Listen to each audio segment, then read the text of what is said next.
Is a superstar. I've been saying it for years. I keep telling everybody she's the Steph Curry of women's basketball, college or pro. She is a superstar. I had the pleasure of doing an event with her on campus at Iowa a few months ago. I went there for my man Mark Shapiro, and I had a blast. She and I were on a panel together.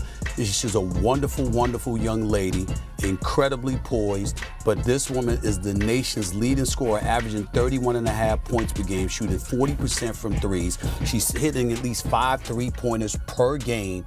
Nike didn't stumble because of a faulty sneaker, a PR disaster, or some flashy Super Bowl commercial.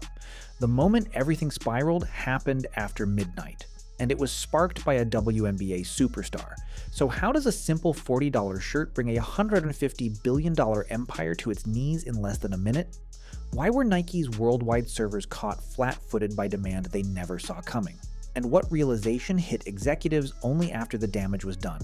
Because when Caitlin Clark's logo dropped, it didn't just sell out. It set off a shockwave worth hundreds of millions of dollars, one that rewrote the future of women's basketball in real time. Stay with us until the end, because we're breaking down exactly how all of this unfolded. Amazing logo threes and buzzer beaters. Now, Caitlin Clark has been the talk of the town for the past, really this whole year, but really just heavy in the past 2 months, just because, she's the best female college player of all time that's coming out of college type shit. Even though they lost in the championship, they are still just showing this girl's face. No hate, no love. I really like her game. I haven't seen too much of it. I've seen little clips and stuff, but I really haven't just sat there. The Caitlin Clark logo goes live. Just a plain t-shirt stamped with 2 interlocking C's symbolizing the rise of the WNBA's newest phenomenon. Then, everything explodes. In under 60 seconds, what was supposed to be a quiet merch release turns into total pandemonium. A routine drop morphs into a global frenzy, a cultural moment, and one of the most jaw-dropping launches the sports apparel world has ever seen. Wait till this girl gets to the WNBA. She is something special. Make no mistake about it. And I really, really, really am rooting for her. I really want to see her again have another shot at a national championship. She's my favorite player in women's basketball. Let's break this down. Nike can roll out massive, multi-million-dollar sneaker launches in a matter of weeks, yet somehow it took them nearly 18 months to finally put Caitlin Clark merchandise in fans' hands.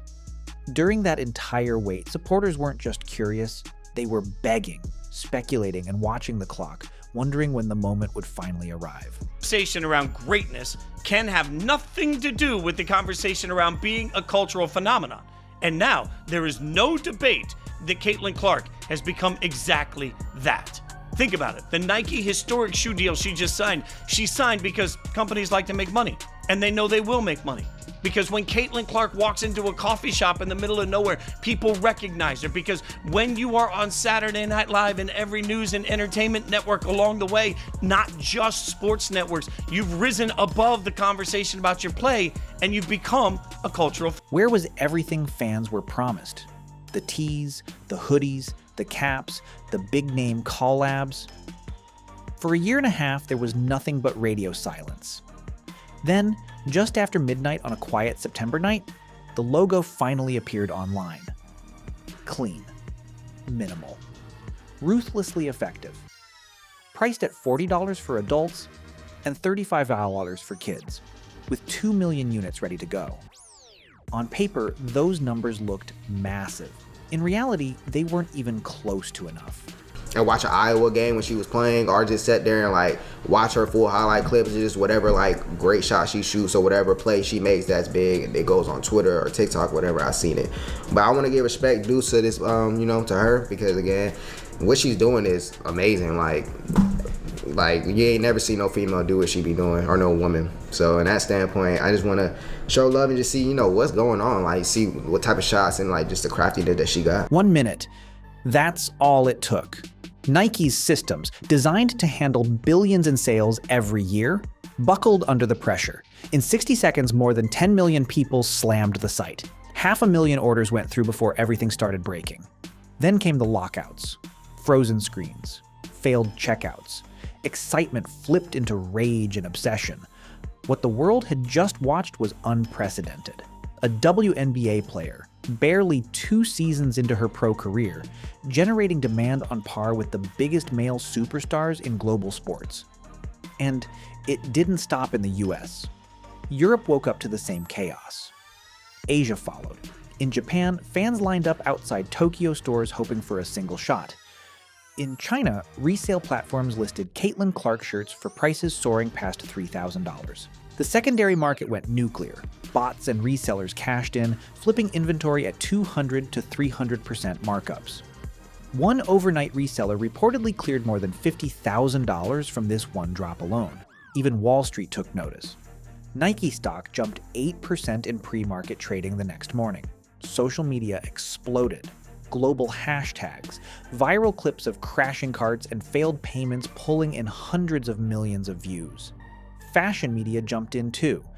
From Vogue to GQ, the shirt was suddenly being treated like a luxury item.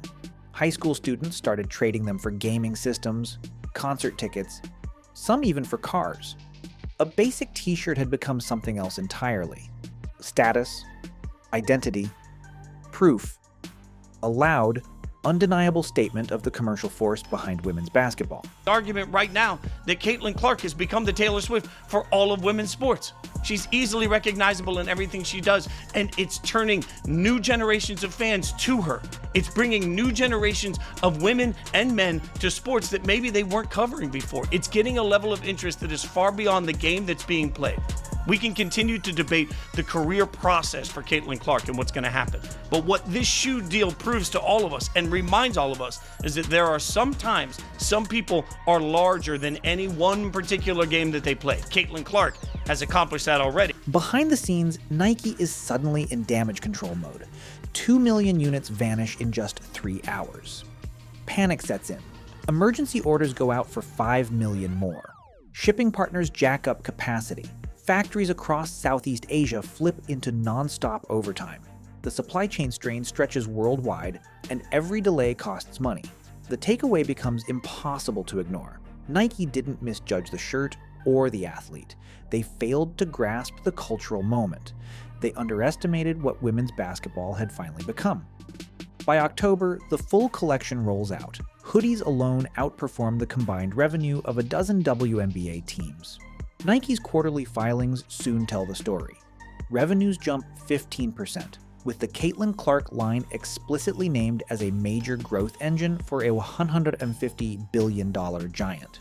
That's not a win, that's a shockwave. Rivals start to sweat. Adidas reportedly calls emergency strategy sessions. Under Armour stock slips. Reebok executives are said to be stunned. Puma demands answers about why their women's lines are lagging so far behind. One question echoes across the entire industry. How did Nike trigger this kind of disruption with a single WNBA athlete and a $40 t-shirt? The answer is simple: Caitlin Clark. But the meaning behind it is far bigger. Going to be a monster. It is going to be the most popular and the most important shoe that Nike has released, definitely since the LeBron shoe, and maybe even dating all the way back to the Jordan shoe. And in terms of sales, it is going to be off the charts. And just listening to Caitlin talk about the features that this shoe is going to have, it is going to be next level in terms of the evolution. The impact doesn't stop with one player. It reaches the entire league. Sabrina Ionescu, Aaliyah Boston, Aja Wilson. Every star is watching the ground shift beneath them in real time. What just happened goes beyond rivalries, beyond signature shoes, beyond traditional endorsement playbooks. This is a logo that rewrote the rules and redefined what real investment in women's sports can deliver. From this moment on, every contract discussion carries the weight of Caitlin Clark's launch numbers. Every broadcaster weighing media rights will point to this surge as proof of untapped demand. Every brand reassessing athlete partnerships will realize the ceiling was never low. It was misjudged. And the fallout isn't limited to dollars and data. It's mental. It's cultural. It's social. Nike's competitors have been forced to confront a truth they ignored for years. Women's basketball wasn't lacking value. It was being undervalued, overlooked, underestimated. This is a line in the sand, a moment that validates belief, marketing, and long-term commitment to women athletes. The Clark effect doesn't just make history, it sets a standard that will ripple across leagues, brands, and borders, challenging outdated assumptions about what can truly sell in sports. And if you zoom out, this story isn't just about Caitlin Clark. It's about every woman told her game wasn't marketable, every player who settled for less because the system didn't see her worth, every team denied the exposure or backing needed to reach this level. That's what this moment really represents, and why it can't be ignored. Team, no matter who you are, what your role is, and they buy into that, but they are not jealous of Caitlin because they know she works hard, harder than anybody. She's a goofy teammate. She shares the wealth. I mean, she gives Nike gear out like it's candy and Bose headphones and those type of things. So, I mean, she's a person that endears herself to you. She gives credits to her teammates as soon as she can. And, you know, when her spotlight shines, it shines on all of us, and we're all happy about it. Caitlin Clark's rise exposed the truth. Demand was never the problem. The missing pieces were access, exposure, and faith. Now that the ceiling has been shattered worldwide, there's no putting it back in place. Nike knows it too. Their playbook has permanently changed. The company is accelerating investment in women's basketball, rushing timelines, and redesigning how global releases for female athletes are handled. Rivals are in full scramble mode, realizing too late that overlooking women's basketball is no longer a viable strategy. The cultural wave, the revenue surge, and the visibility Clark unleashed are tearing down assumptions that stood unchallenged for generations. Her logo isn't just apparel, it's a symbol of what women's sports can become when given scale, belief, and serious backing. Global reach, market disruption, narrative control. This wasn't luck, it was alignment. Elite talent meeting real investment on a platform big enough to carry it. The outcome was seismic. What emerged was more than a success story. It became a roadmap, a wake-up call, and an open invitation all at once. By month's end, the evidence was impossible to dismiss. $500 million in revenue, worldwide attention, crashed websites, soaring stock prices, and a cultural footprint that will shape contracts, sponsorships, and league growth for years to come. The girl just made $28 million with Nike. She's getting a signature shoe. Unfortunately, she is still left to deal with all of the critics. Now, why are there critics? Well, because Caitlin Clark is white. There's a USA Today writer, his name is Mike Freeman, and he put up this post. No black WNBA players have a signature shoe. Jamel Hill, who always likes to make a big deal when it comes to race, she's whining that Caitlin Clark wasn't deserving of the shoe deal. It's easy to see why Caitlin Clark was the one chosen to have the shoe deal. Nike is just not handing out shoe deals to anybody regardless of skin color. This isn't a black or white issue, this is a market. Caitlin Clark turned something as ordinary as a t-shirt into a worldwide movement, making one thing undeniable. Women's basketball doesn't ask for respect anymore. It demands it. The digital meltdowns at Nike, the resale madness, celebrity cosigns, and the viral social wave all pointed to the same conclusion. This sport carries real, undeniable commercial force. This wasn't chance. It wasn't manufactured hype. It was a breaking point, the result of years of elite performance, loyal fans, and long overdue corporate belief finally lining up at the same moment. And the aftershocks are only beginning. Fans now recognize their influence. Their clicks, purchases, and attention don't just support players, they move markets, crash systems, and rewrite history. This isn't just merchandise, it's a shift. Caitlin Clark's logo didn't merely overload a website, it demolished outdated narratives, reset the valuation of women's sports, and cracked the door open for every athlete coming next. For years, the league sold promise, projections, and one-day arguments. Overnight, it had proof. Hard evidence in the form of frozen servers, emergency manufacturing, and $500 million in demand that didn't need selling. It simply showed up. If you're looking at the amount of views, I'm looking at Nike right here on my phone on Instagram. Caitlin Clark ad has 30.3 million views. Like, the only comparable view, anything view-wise, in the last... I'm just trying to think what has had more. So, since Caitlin Clark's very first reveal,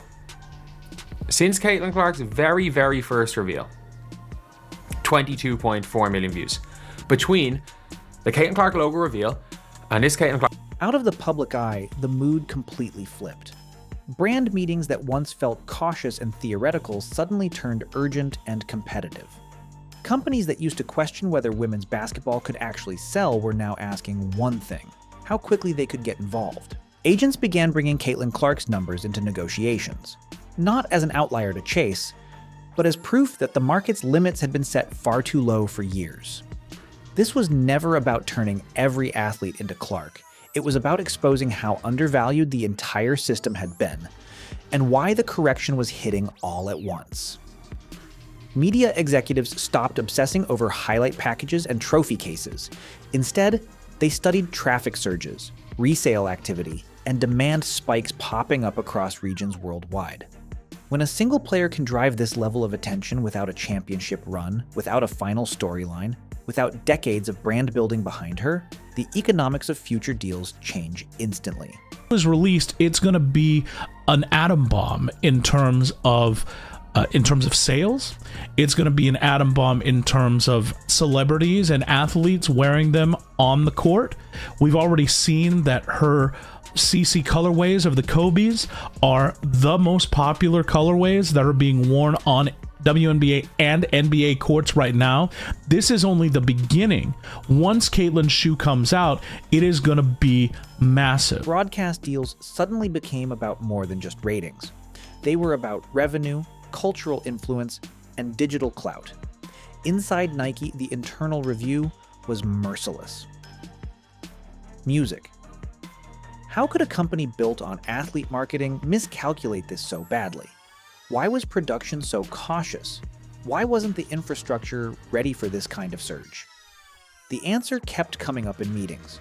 Women's basketball had never been assumed to succeed at this level before, and once you witness what happens when demand truly explodes, there's no going back. The ripple hit competitors fast. Adidas started reconsidering women's basketball partnerships they had ignored. Puma reevaluated athlete marketing budgets. Under Armour, already struggling to stay culturally relevant, faced uncomfortable questions about why they hadn't been in the conversation at all.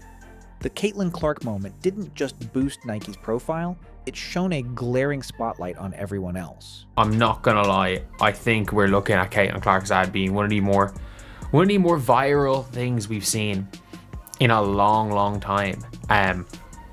Like if you look at the Instagram post on Nike, as far as I'm aware, the Instagram post has like 30 million views, which is, again, absolutely bonkers.